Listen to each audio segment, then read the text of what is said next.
Today we're going to somehow try to predict the most likely outcomes of this weekend's race at Talladega.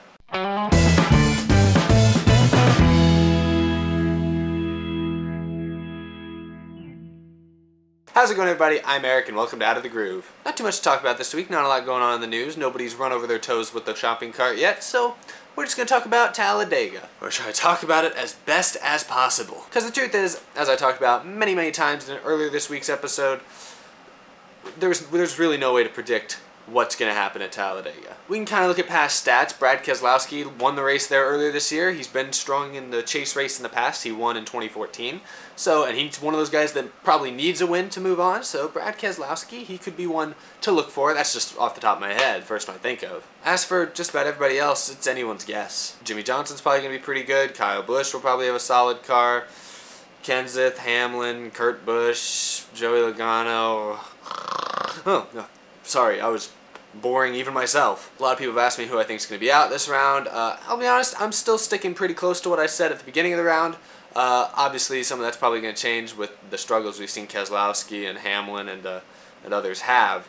But I don't know. Let me think. Coming into this round, I had Kurt Busch, Carl Edwards, Austin Dillon, and Joey Logano being eliminated, and I think at least a couple of those might have changed at this point. Carl Edwards and Kurt Busch have done an excellent job of avoiding any catastrophic issues, so they are currently both pretty well with decent cushions, barring any big wrecks early in the race at Talladega. Good chances they'll move on. Whereas Austin Dillon and Joey Logano have both had issues themselves, and they're both currently tied for that 8th spot. There's a very good chance at least one of them will not make it in after Talladega. As of now, if I had to guess who's not going to make it, I'm going to say Chase Elliott will not make it, mainly just because he's like 25 points out and he has to win. And I mean, he's never won before. I mean, he'll be good, I think. He'll have a good car, but it's Talladega. Anyone can win. It's 1 on 30. There's at least 30 cars that probably could win. So it's really tough to come into this race in a must-win scenario like Chase Elliott is. So I have Chase Elliott missing this next round. Austin Dillon, I also have missing it as well. Not that there's anything against him. I just say he's probably not going to have as fast of cars as all these other guys, and if he gets in any accident whatsoever, there's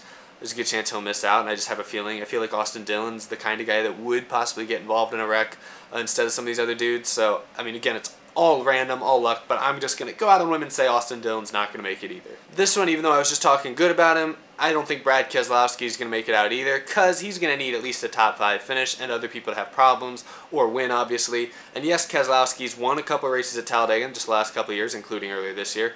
I don't think he's going to be able to do it again. And he's the kind of driver that makes a lot of aggressive moves. Any one wrong aggressive move could basically end all of his hopes right then and there. I don't think this race suits Keselowski's driving style particularly well. I'm going to have him being out as well. Now, obviously, this is pretty lame so far. 3 of the 4 guys I've listed as being out are already on the outside looking in. So who's going to be the 4th? I'll tell you what, even though he's currently 6 points out, I am not going to pick Denny Hamlin to miss. I think Denny Hamlin, he won the Daytona 500. He's been strong at plate tracks in the past. I think Denny Hamlin will advance on. I think he will. He's only 6 points out, so again, he just needs at least maybe a top 5, maybe a little bit of help. I think Hamlin's got a strong chance of winning. I think Denny Hamlin will move on. This next one, I'm honestly, after looking at the point standings, I have to say Joey Logano, Martin Truex Jr., Kurt Busch, I'd even say Kyle Busch are on the bubble, in my opinion. Obviously, Kyle Busch has got a huge cushion. Even Kurt Busch does as well. Even Truex has a decent cushion. But at Talladega, really, that cushion doesn't mean much. One wreck, and you're automatically right there on the bubble, and anything could happen. So those 3 drivers. Truex, I know he finished 2nd at Daytona, but he doesn't strike me as a super great plate racer. Kyle Busch has had problems. He seems to just have a knack for finding accidents at these plate tracks. I see that possibly happening. Joey Logano, he won the Daytona 500 in 2015. He's run well at plate tracks in the past. It's just luck, and I just don't feel like Joey Logano has luck on his side. Out of those 3, though, I almost think Martin Truex Jr. is the most likely to get wrecked out. I don't know why I say that. I just feel like if we're talking about luck, Truex has had the worst luck this season out of all those drivers. But I still think Martin Truex Jr. is a championship contender, so it's really hard for me to pick him being eliminated at Talladega, because I mean, anything can happen at Talladega. We can see the best drivers could be eliminated. We could see Matt Kenseth, who's like 29, 30 points ahead right now. He could be wrecked out and lose it. In fact, Matt Kenseth could even be on this bubble. If we're going to talk about drivers who've had really bad luck this season, Matt Kenseth has had a ton of bad luck. Most of it was early in the season, first 10, 15 races, but I'd say that's another thing you just got to look at. In the spring race here, Kenseth was running top 5, top 10, seemed to have a pretty good car. That's why I have him moving on. He did wreck, get flip over and stuff. Wasn't his fault, but again, that's just an example. Talladega, it doesn't have to be your fault. You can just be driving along, minding your own business, and somebody comes and rams into the side of you. It could happen just like that. So if we're going to look at luck, you just got to flip a coin, really, with all these guys. The only driver I can somewhat confidently say isn't going to make it is Chase Elliott, and that's only because obviously he needs to win, or it's not going to work for him. And as good and impressive as Chase Elliott has been, a win, especially at a plate track in an elimination race, I think is just a little too much to ask. It could happen, obviously. I mean, he sat on the pole for the Daytona 500. He's got speed in that car. It's too up in the air for me to sit here and say, oh yeah, Chase Elliott's going to win this weekend. That's very likely. I think he's going to do that. I can't say that. So just as I really thought this episode would be, it's a whole bunch of speculation. It's anybody's guess. I'm really excited for this race. I mean, I'll be sitting on the edge of my seats basically at least until the first big one happens. After the first big one wreck happens, and as long as my boy Matt doesn't get involved in it, I'll feel comfortable. I can then just sit back and relax and watch everything unfold. But even I'm a fan of Matt Kenseth. He's the highest ranked driver right now without a win. I'm still going to be sitting on the edge of my seat pretty much throughout, hoping and praying that nothing crazy and catastrophic happens, because literally anything can happen. I'm going to get that on a t-shirt. Talladega. Anything can happen, because it's the truth.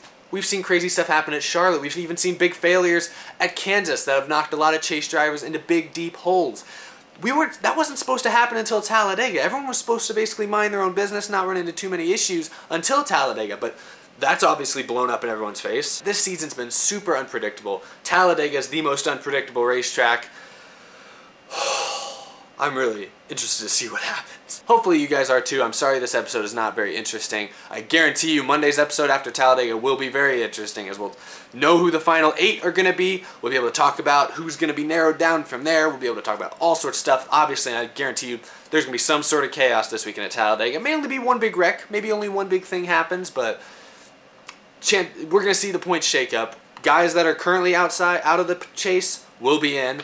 Guys that are currently in, probably at least one dude that's feeling pretty good, probably won't make it. So it's going to be really interesting, and I hope you guys look forward to it, because I know I am. And that is my show for today's Friday episode. Happy Friday to all you guys. I should start saying that, because Friday's just a happy day in a week. You know, I say happy Monday. That's kind of ironic, because Mondays aren't usually happy. Fridays should be happy. Everyone should be glad that it's Friday. I know I am. I'm actually filming this on a Wednesday, so it's not Friday for me, but I'm still happy because I'm looking forward to Friday. Alright, well, that is it. Thank you guys for watching. Follow me on Twitter. All that stuff is in the links and they're in the descriptions. Please subscribe if you haven't already. That's all for me. I'll see you guys on Monday after Talladega. Bye-bye.